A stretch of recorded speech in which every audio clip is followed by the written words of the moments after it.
दोस्तों, असल में कुछ समय पहले जब बांग्लादेश पर मुसीबत के बादल मंडराने लगे, तो उनका झुकाव भारत की ओर शुरू हो गया।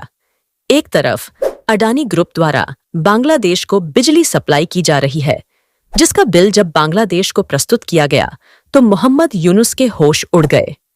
बांग्लादेश पर लगभग $800 मिलियन का कुल बकाया है और उसका आधा भी अदा कर पाना बांग्लादेश के लिए मुश्किल साबित हो रहा है। इसी बीच बांग्लादेश ने हिल्सा मछली के निर्यात को भी रोक दिया है, जो इस समय भारत के लिए महत्वपूर्ण है। बिना सोचे समझे बांग्लादेश ने हिल्सा मछली के निर्यात पर बैन लगाकर भारत को ब्लैकमेल करने की कोशिश की। इसका परिणाम यह हुआ कि अदानी ग्रुप भी गुस्से में आ गया और उन्होंने बांग्लादेश को स्पष्ट चेतावनी दी कि वे जल्द से जल्द अपने बकाये का भुगतान करें। इसी के साथ बांग्लादेश की समस्याएं बढ़ने लगीं। उनके पास भारत के साथ बेहतर संबंधों को बनाए रखने के रास्ते खत्म होते जा रहे थे। जैसा कहा जाता है, जब गीदड़ की मौत आती है तो वह शहर की ओर भागता है। बांग्लादेश की स्थिति भी कुछ ऐसी ही होती जा रही है। इसी बीच बांग्लादेश में कट्टरपंथियों द्वारा हिंदुओं पर अत्याचार भी बढ़ने लगे। जब हिंदुओं ने गणेश पूजा शुरू की तो उन पर भी हमले हुए। इससे अंतर्राष्ट्रीय समुदाय को यह समझ में आ गया कि बांग्लादेश की नई सरकार मोहम्मद यूनुस के नेतृत्व में हिंदुओं पर अत्याचार कर रही है। भारत के दोस्त देश रूस ने भी बांग्लादेश को उसकी जगह दिखाने में कोई कसर नहीं छोड़ी। हाल ही की बात है जब रूस ने बांग्लादेश से $67 करोड़ की मांग की। ये राशि रूस द्वारा बांग्लादेश के रूपपुर शहर में बनाए गए न्यूक्लियर पावर प्लांट के निर्माण की थी, जो बांग्लादेश का पहला न्यूक्लियर पावर प्लांट है। रूस ने बांग्लादेश में न्यूक्लियर पावर प्लांट का निर्माण किया, जिसकी लागत को बांग्लादेश को कर्ज के रूप में रूस को चुकाना था। लेकिन बांग्लादेश अब तक इस कर्ज की एक भी किस्त नहीं चुका पाया है। इसीलिए रूस ने बांग्लादेश को 18 सितंबर की डेडलाइन देते हुए स्पष्ट चेतावनी दी है कि अगर समय पर पैसे नहीं चुकाए गए तो रूस कड़ी कार्रवाई करेगा। पहले से ही मोहम्मद यूनुस के सिर पर कई समस्याएं मंडरा रही थीं और रूस की इस मांग ने उनकी परेशानी को और बढ़ा दिया। इसके बाद बांग्लादेश के प्रधानमंत्री मोहम्मद यूनुस भारत के सामने झुकने को मजबूर हो गए और उन्होंने यह बयान तक दे दिया कि बांग्लादेश भारत पर किसी तरह का दबाव नहीं डालेगा। उन्होंने यह भी कहा कि भारत तीस्ता नदी पर अपने हिसाब से समझौता कर सकता है, क्योंकि अब उन्हें यह एहसास हो गया है कि केवल भारत ही उन्हें इस संकट से बाहर निकाल सकता है।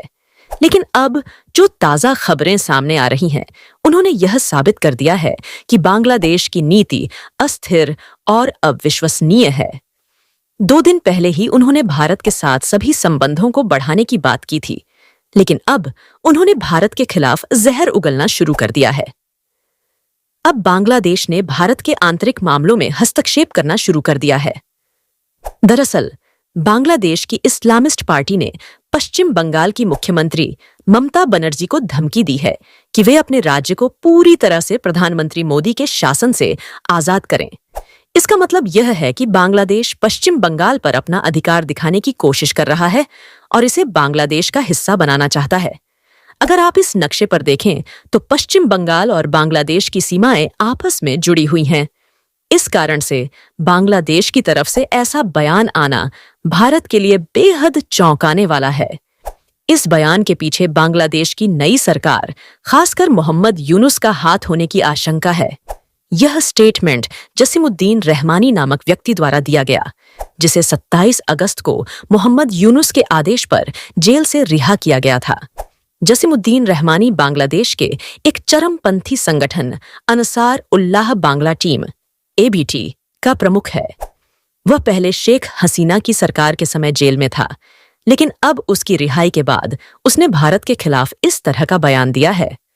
जसीमुद्दीन रहमानी, जो अनसार उल्लाह बांग्ला टीम ABT का चीफ और फाउंडर है, हाल ही में बांग्लादेश की नई सरकार, खासकर मोहम्मद यूनुस के आदेश पर रिहा किया गया। यह एक चरमपंथी संगठन है जिसे आतंकी आउटफिट भी कहा जाता है। उनकी रिहाई के बाद अब यह स्पष्ट हो गया है कि भारत के खिलाफ जो भी बयान दिए जा रहे हैं, उनमें बांग्लादेश की नई सरकार की प्रत्यक्ष या अप्रत्यक्ष रूप से सहभागिता है। रहमानी ने बयान दिया कि वह और उनका संगठन पश्चिम बंगाल को भारत से आजाद कराएंगे। इतना ही नहीं, अगर भारत कोई कदम उठाने की कोशिश करता है तो चीन की मदद से वे भारत को 2 हिस्सों में बांट देंगे और रणनीतिक रूप से महत्वपूर्ण चिकन नेक कॉरिडोर को ब्लॉक कर देंगे। उन्होंने यह भी दावा किया कि वे दिल्ली में इस्लामिक झंडा फहराने की कोशिश करेंगे। चिकन नेक कॉरिडोर भारत के लिए अत्यधिक महत्वपूर्ण है क्योंकि यह केवल 20 किलोमीटर चौड़ा एक संकरा मार्ग है जो अरुणाचल प्रदेश और सिक्किम जैसे उत्तर पूर्वी राज्यों को बाकी भारत से जोड़ता है। अगर इस मार्ग को बंद कर दिया जाता है तो उत्तर पूर्वी राज्य भारत से कट सकते हैं, जिससे गंभीर आर्थिक और सुरक्षा चुनौतियां उत्पन्न हो सकती हैं। अब सवाल यह उठता है कि ठेईशा, क्या बांग्लादेश के इस चरमपंथी संगठन के चीफ द्वारा दी गई यह धमकी वास्तविक है? और बांग्लादेश की नई सरकार मोहम्मद यूनुस के नेतृत्व में इस तरह की गतिविधियों में शामिल है या नहीं? भारत के लिए यह एक गंभीर चिंता का विषय है क्योंकि इस तरह की धमकियां देश की सुरक्षा और संप्रभुता के लिए खतरनाक साबित हो सकती हैं। क्या भारत को इस स्थिति को लेकर चिंता करनी चाहिए? तो आपको बता दें कि ज्यादा चिंता की बात नहीं है, लेकिन थोड़ी बहुत सावधानी और सतर्कता जरूरी है क्योंकि यही इंसान जसीमुद्दीन रहमानी बांग्लादेश से कई बार लोगों को कश्मीर में घुसपैठ करने में मदद कर चुका है। करीब 7 से 8 महीने पहले अर्शदुल्ला और बांग्ला टीम के कुछ आतंकवादियों ने भारत में घुसने की कोशिश की थी, जिन्हें असम बॉर्डर पर गिरफ्तार किया गया था। अब अगर बांग्लादेश भारत के चिकन नेक कॉरिडोर पर हमला करने की कोशिश करता है तो उसे यह नहीं भूलना चाहिए कि उसका भी एक चिकन नेक है जो भारत की मुट्ठी में है। आपका क्या विचार है? क्या आपको लगता है कि भारत को इस स्थिति में और कदम उठाने चाहिए? अपनी राय कमेंट में जरूर बताएं। हमारी टीम ने इस वीडियो की जानकारी को सही और सटीक बनाने के लिए काफी रिसर्च किया है, तो कृपया वीडियो को लाइक करें और अपने मित्रों के साथ शेयर करें। इसी तरह की और ज्ञानवर्धक वीडियो देखने के लिए चैनल को सब्सक्राइब करें और बेल आइकन को ऑल पर सेट करें। जय हिंद, जय भारत।